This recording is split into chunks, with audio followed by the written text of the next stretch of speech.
அதாவது பார்த்தோம்னா இப்போ ரீசன்ட் டேஸில் ஒரு கான்ட்ரவர்சிஸ் நிறைய போயிட்டுருக்கு. அதாவது நம்ம பூமிக்குள்ளே ஏலியன்ஸ் வராங்க, அவங்க பர்டிகுலராக சிலரோட பேசுகிறாங்க அப்படிங்கிறதெல்லாம் ஒரு கான்ட்ரவர்சிஸ் போயிட்டுருக்கு. இது உண்மையாக இருக்குமா?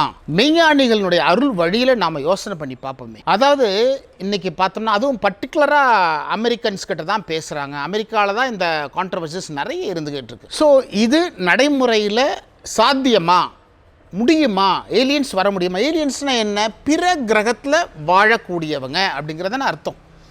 அவங்க நம்ம பூமிக்குள்ளே வராங்க, சம் இன்ஃபர்மேஷன் சொல்கிறாங்க அப்படிங்கிறத சொல்கிறாங்க.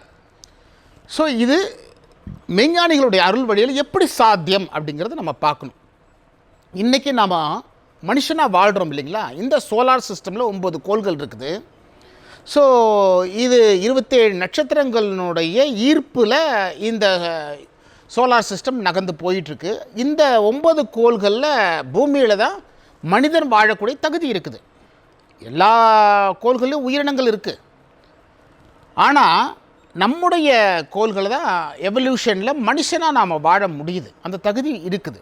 அதுபோல் நம்ம சோலார் சிஸ்டம் மாதிரி கிட்டத்தட்ட 2000 சூரிய குடும்பங்கள் மெய்ஞானிகள் சொல்கிறாங்க இருக்குது அப்படின்னு சொல்லிட்டு 2000 சூரிய குடும்பங்கள் சேர்ந்தது தான் ஒரு அண்டம். அந்த மாதிரி ஒரு 100 அண்டம் சேர்ந்தது ஒரு பேரண்டம் அப்படிங்கிறத மெய்ஞானிகள் சொல்கிறாங்க.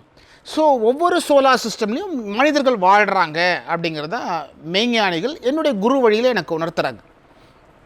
அப்போது நாம் இன்றைக்கி மனுஷனாக நம்ம இன்றைக்கி வாழ்கிறோம் வச்சுக்கோங்களேன். இன்றைக்கி டெக்னாலஜிக்கலாக நம்ம என்ன பண்ணுறோம்? ஒரு ராக்கெட் மூலிமா நாம் போய் ஸ்பேஸில் நம்ம உட்காரோம்.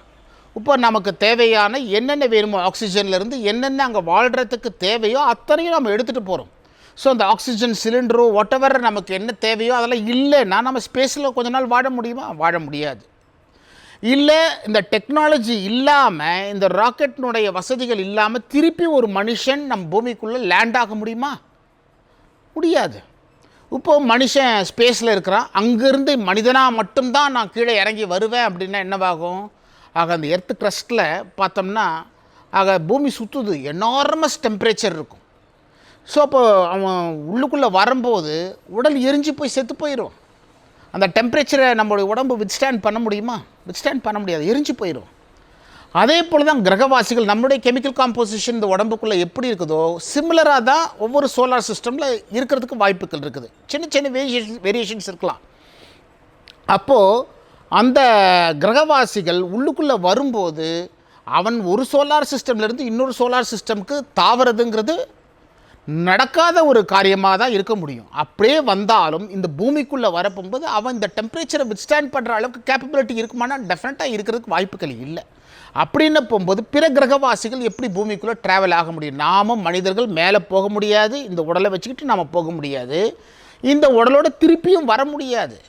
ஏன்னா எனார்மஸ் எனர்ஜிஸ் நமக்கு தேவைப்படுது அந்த டெம்பரேச்சரை வித்ஸ்டாண்ட் பண்ணுறதுக்கு. அப்போ யார் போக முடியும் அப்படின்னா இம்மார்டல் சோல்ஸ், என்லைட்டன்டு சோல்ஸ். அவங்க நாம் என்ன பண்ணுவாங்க? இந்த உடலை விட்டு பிரிஞ்சதுக்கப்புறம் அவங்களால ஃபிசிக்கல் ஷேப்பை கூட எடுக்கக்கூடிய அளவுக்கு கேப்பபிலிட்டி அவங்களுக்கு உண்டு. அவங்க பூமியை விட்டு வெளியில் போக முடியும். இந்த டெம்பரேச்சர்ஸை வித்ஸ்டாண்ட் பண்ணக்கூடிய அளவுக்கு லைட்னிங் வந்தாலும், க்ளவுட்ஸ் வந்தாலும், மோதினாலும் அதையெல்லாம் தன் ஒளியாக மாற்றி ஒளியின் சக்தியாக அவங்க மாற்றக்கூடிய அந்த ஆற்றல் அந்த இம்மார்டல் சோல்ஸ், என்லைட்டன் சோல்ஸ்க்கு உண்டு. அந்த சோல் பூமிக்கு வெளியிலையும் போகலாம், பூமிக்கு உள்ளரையும் வரலாம், வேறு கிரகத்துக்கும் போகலாம். இதுபோல் வேறு கிரகத்தில் இருக்கக்கூடிய என்லைட்டன்ட் சோலும் நம்முடைய பூமிக்குள்ளே வரலாம். ஸோ இந்த ஆன்ம ஒளி பொருந்தியவங்க மட்டும்தான் இங்கேருந்து அங்கே போக முடியும், அங்கேருந்து இங்கே வர முடியும். அவங்க ஏதாவது இன்றைக்கி பூமியினுடைய கண்டிஷன்ஸ் பார்த்தோம்னா இன்றைக்கி வருஷன் ஆகிட்டே போயிட்டுருக்குது. இன்றைக்கி சயின்ஸ் டெக்னாலஜிக்கல் என்ன பண்ணுது? இன்றைக்கி ஆட்டம் பாம்ஸை தயாரிக்கிறோம். வெடித்து இன்றைக்கி பூமியை சின்னாபனமாக்கக்கூடிய ஒரு செயல்பாடுகளில் மனித இனம் இன்றைக்கி இறங்கிருச்சு. ஸோ இதையெல்லாம் தடுக்கக்கூடிய ஒரு செயல்பாடுகளை உருவாக்குறதுக்கு இந்த என்லைட்டன் சோல்ஸ் இன்ஃபர்மேஷனை பாஸ் ஆன் பண்ணுறதுக்கு வாய்ப்புகள் இருக்கலாம்.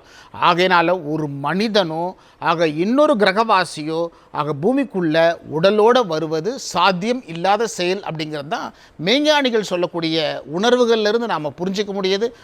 அந்த பேரருள் பொருந்திய பேரொளியான ஆன்மாக்கள் தான் இங்கேயும் வர முடியும், வேலையும் போக முடியும், எங்கேயும் போக முடியுங்கிறது நாம் உணரணும். வீடியோக்குள்ளே நீங்கள் பார்க்கணுன்னா தமிழ்வேல் சுவாமிகள் சேனலை நீங்கள் லைக் பண்ணுங்கள், ஷேர் பண்ணுங்கள், சப்ஸ்கிரைப் பண்ணுங்கள். பயனுள்ளதாக இருக்கும். நன்றி.